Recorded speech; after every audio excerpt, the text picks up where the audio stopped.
যাকে তো শীত পড়েছে, ফুলকপি আর শিম তো বাজারে একদম ছড়াছড়ি। নিয়ে আসো আর ট্যাংরা মাছ আর বড়ি দিয়ে এইভাবে ঝোল বানিয়ে খেয়ে নাও।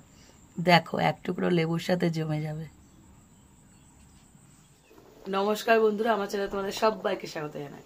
আমার হাতে কি বলতো, কদিন আগে সব গল্প করছি, এক এক করে আনছি। হ্যাঁ, আগে করলাম হাঁসের ডিম, আজকে হচ্ছে ট্যাংরা মাছ। এই সব গল্পগুলো আমি কদিন আগে করেছি।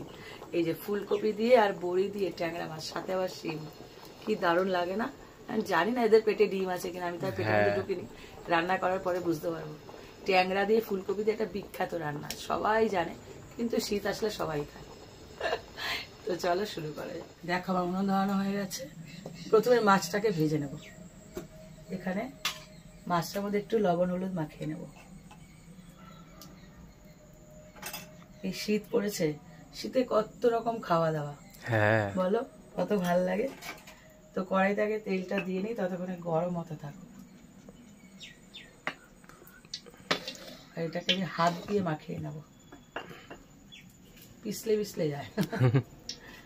কে কে ট্যাংরা মাছ খেতে ভালোবাসে কমেন্ট করো তো। আমার তো ভীষণ ভালো লাগে। এই যে হ্যাঁ হ্যাঁ বলছে না, যে সে মাছের একদমই ভক্ত না, কিন্তু সত্যি তাও এই মাছটা কাটা নেই, মাঝখানে একটা কাটা আছে, ডিস্টার্ব নেই। যে মাছে কাটা আছে সেই মাছ দেখলেই ওনার নাক ছিটকানো শুরু। এত বড় হয়ে গেছে, এখনো কাটা ছাড়াতে মানে হাসবে তোমরা। তেলটা পুরোপুরি গরম হয়ে গেছে, এক এক করে মাছগুলোকে ভেজে নেব। মাছগুলোকে কড়া করে ভেজে নেবো। দেখো আর একটু পালিয়ে গেছে। হ্যাঁ, এই মাছ ফাটে একটু, গা যেগুলো তেল তেলে সেগুলো ফাটবে, কিছু করার নেই। দেখো মাছগুলো পুরোপুরি ভাজা হয়ে গেছে, বেশি কড়া করে ভাজার দরকার নেই, তো হালকা করে ভেজে তুলে নিলে হয়ে যাবে। সব কটা মাছ ভাজা হয়ে গেছে। এবার এই তেলের মধ্যে এখানে বিউলির ডালের বড়ি নিয়েছি, তোমরা যে কোনো বড়ি নিতে পারো, যে কোনো বড়ি দিলেই হবে, তবে বড়িটা নিতে হবে। ট্যাংরা মাছ দিয়ে বড়ি দিয়ে খুব ভালো লাগে। লাল করে ভেজে নেব, তেল গরম তো সাদা হাতে লাল হয়ে যাচ্ছে। বড়িগুলোও ভেজে তুলে নিয়েছি। এবার এর মধ্যে আর একটুখানি তেল দেবো, দিয়ে এবার ফুলকপিগুলোকে ভেজে নেবো। ফুলকপিগুলোকে না এক একটা ফুল এরকম গোটা গোটা রেখেছি। ওই যে ফুলকপি ভাজবো, দেখো আগে থেকে সরতে শুরু করেছে। তোমরা একদম মুখস্থ হয়ে গেছে দেখে। তেলটা গরমই তো আছে, এটা ভেজে নেব।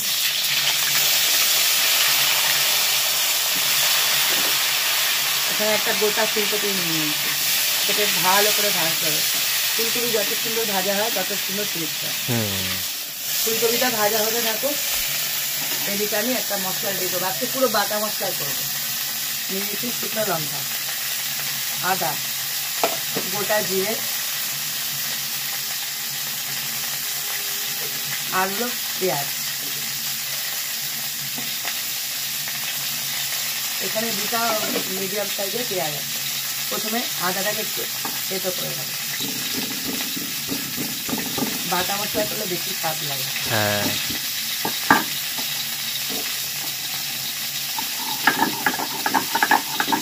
দেখো ফুলকপিটা একদম ভালো করে ভেজে নিয়েছি।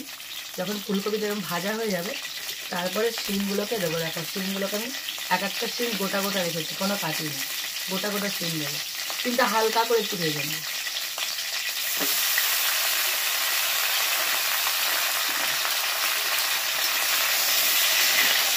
দেখো হালকা করে শিমটাকেও ভেজে নিয়েছি।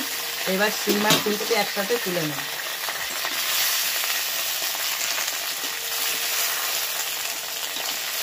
আর একটু তেল দিয়ে দিচ্ছি এর মধ্যে। এবার এই তেলের মধ্যে দিয়ে দিচ্ছি পাঁচ ফোড়ন।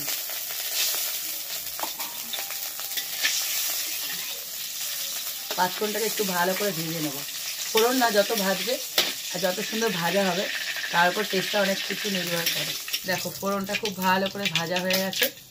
এবার এর মধ্যে দিয়ে দিচ্ছি পেঁয়াজ বাটাটা। এখানে আমি বাটা দুটো, জিরে আর শুকনো লঙ্কাটা আলাদা রেখেছি, আর পেঁয়াজ বাটাটা আলাদা রেখেছি। পেঁয়াজটাকে আগে দেব।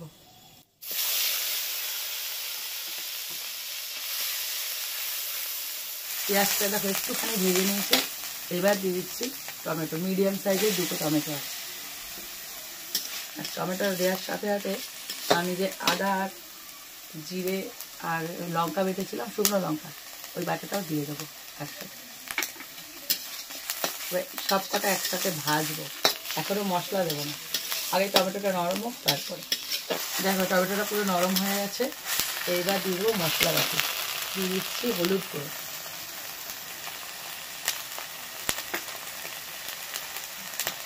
এটা যেহেতু ট্যাংরা মাছের ঝোল হবে লবণটা সেইভাবে দিতে হবে আন্দাজ মতো। সামান্য একটু জল দেবো কষানোর জন্য, ভালো করে কষিয়ে নেব। দেখো এখানে যেহেতু শুকনো লঙ্কা গোটা দিয়েছি, এখানে তো ঝালের কোনো দরকার নেই, ঝাল লঙ্কার গুঁড়ো যেটা একটুখানি কালারের জন্য, এটা পুরোপুরি অপশনাল, তোমরা যদি চাও তবে দেবে, না হলে দিতে হবে না, কোনো ব্যাপার নেই, এমন না যে দিতেই হবে। হালকা একটু কালারের জন্য আমি এই 1/2 চামচ মতন কাশ্মীরি লঙ্কার গুঁড়ো দিলাম, এটা একটা সুন্দর কালার দেবে। সমস্ত দেওয়া হয়ে গেছে আর মশলা থেকে তেলও বেরিয়ে গেছে। এবার দিয়ে দেবো শিম আর ফুলকপি ভাজাটা, এবার এটাকে দিয়ে ভালো করে কষিয়ে নেব। দেখো ফুলকপি আলু মশলা সব একসাথে খুব ভালো করে কষানো হয়ে গেছে। এবার দিয়ে দেবো জল, যেহেতু বড়ি পড়বে আর এটা তো ঝোল হবে সেই আন্দাজে জলটা দেবে, বড়িতে ভালোই জল খায়, আর এটা যেহেতু মাছের ঝোল একটু জলটা বেশিই যাবে।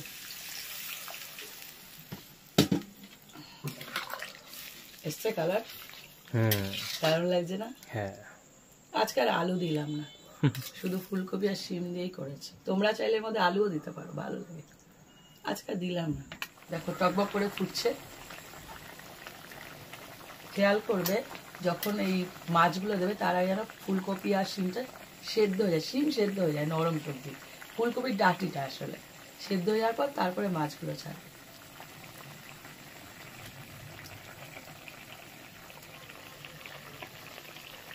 মাছগুলো সম্পূর্ণ দেওয়া হয়ে গেছে, এগুলোকে একটু ডুবিয়ে দেবে ঝোলের মধ্যে। এইবার দিয়ে দিচ্ছি বড়িগুলো, লাল করে ভেজে নেবে, একটা বড়িও ভাঙবে না। বড়িগুলো ঝোল খেয়ে একদম টুকু টুকু হয়ে যাবে, খেয়ে দেখো কি ভালো যে লাগে। দেখো বড়িগুলো একদম ঝোল খেয়ে টুকু টুকু হয়ে গেছে আর ঝোলটা অনেকটা ঘন হয়ে এসছে। এর সময় নামানোর আগে ধনেপাতাটা ছড়ে দেবো, এটা অবশ্যই দিও, হ্যাঁ ধনেপাতা দিলে তবেই ফ্লেভারটা খুব ভালো দেবে। শীতকাল তো, আর শীতকালে না হলে না গরমকালে খুব মিস করি ধনেপাতাকে। রেসিপিটা এখানেই শেষ হলো। তোমরা ট্যাংরা মাছ দিয়ে ফুলকপি আর শিম দিয়ে, ওর সাথে আলুও দিতে পারো, তবে বড়িটা অবশ্যই দিও, দারুণ লাগবে খেতে। ফুলকপির সাথে ট্যাংরা মাছের একটা ভালো বন্ধুত্ব আছে, সবাই জানে। এই শীতের মরশুমে রেসিপিটা একবার হলো ট্রাই করো, গরম গরম ভাতে এক টুকরো লেবু দিয়ে খেয়ে নাও তো, আর খেয়ে আবার কমেন্ট করো কেমন লাগলো। আর ভালো লাগলে একটা লাইক দিও, আর এরকম আরও রেসিপি পেতে আমার চ্যানেলটা সাবস্ক্রাইব করে দিও। আর যারা ফেসবুক থেকে দেখছো তারা আমার পেজটা একটু ফলো করে দিও। তো আজকের মতন টাটা টাটা।